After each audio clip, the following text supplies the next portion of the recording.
Alright, well today I am going to be installing this recessed pan ring fitting, or just a recessed anchor, into my trailer for my RZR or motorcycle project or whatever it needs to be on your trailer. So today I'm going to be doing it for my RZR, and I just want to go through what is coming in the kit. I got these off of Amazon for 25 bucks and picked up the hardware that I needed for about $17 from Ace Hardware. So here's the items that you're going to be needing. You're going to need a 3.5 inch hole saw, a drill obviously, and I have a 3/8 inch drill bit, but I think I'm going to actually probably use a 1/2 inch just because I'm not going to be able to line up my holes exactly perfect.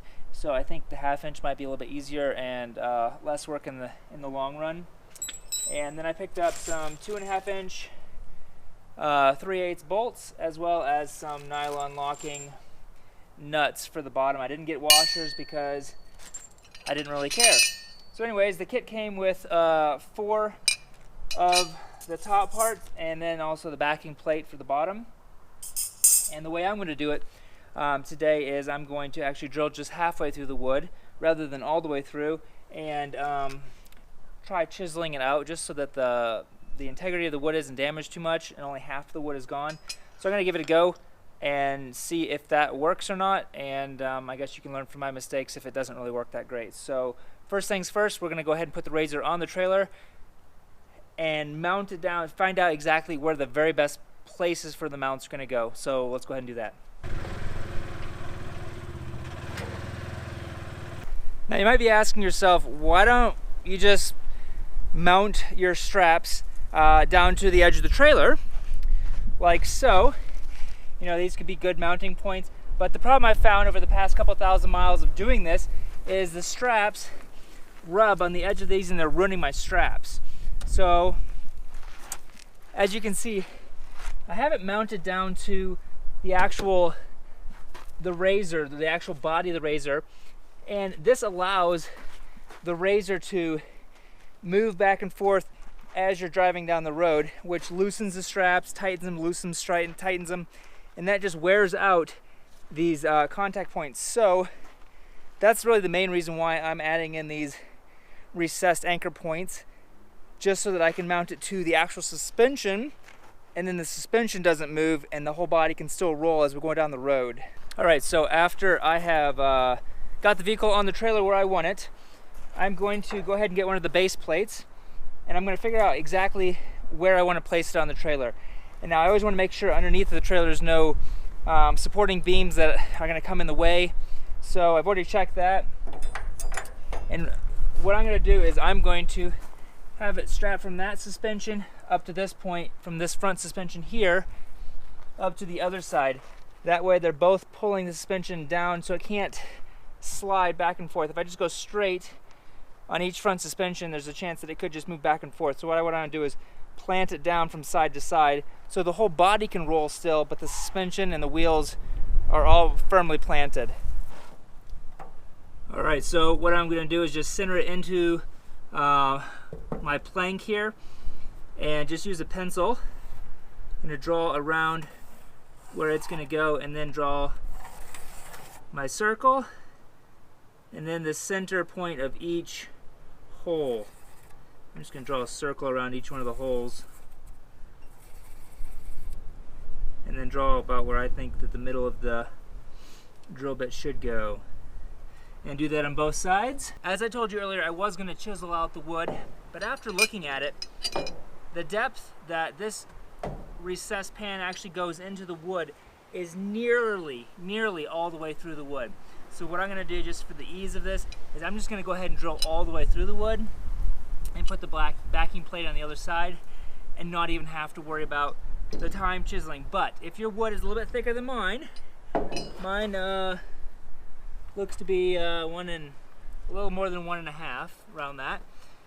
What you can do is you can mark your drill bit, the depth that you want to go into it, and then chisel it out once you get that drilled. So I'm just going to go ahead and drill it.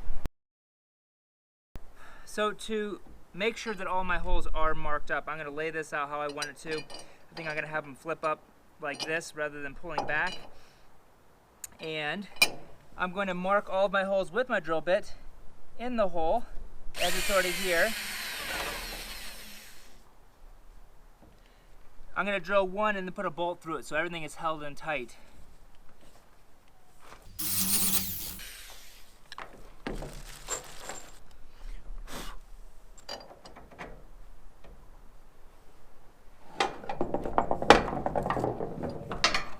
Go to the opposite side now.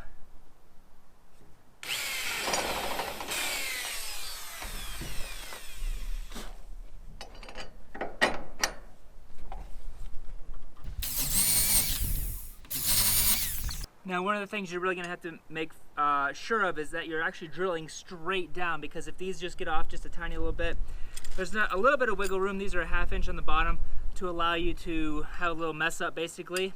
But I did go ahead and drill it with the 3/8 drill bit just because that's what my bolt is, and I want them to be nice and tight in here so it doesn't have any room to wiggle around.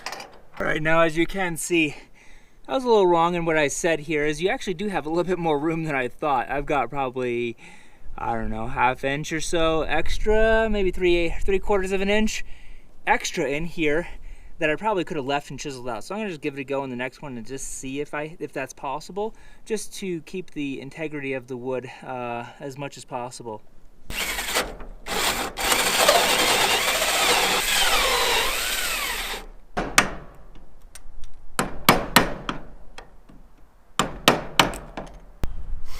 Hey, now I like that a lot better. I think I'm gonna do that with all the other ones. It's not very hard to chisel it out. It keeps, I don't know, probably almost half, not quite half of the wood there. It still fits just as nice, and you'll never tell either way. So I'm gonna go ahead and do that with all the rest of them as well.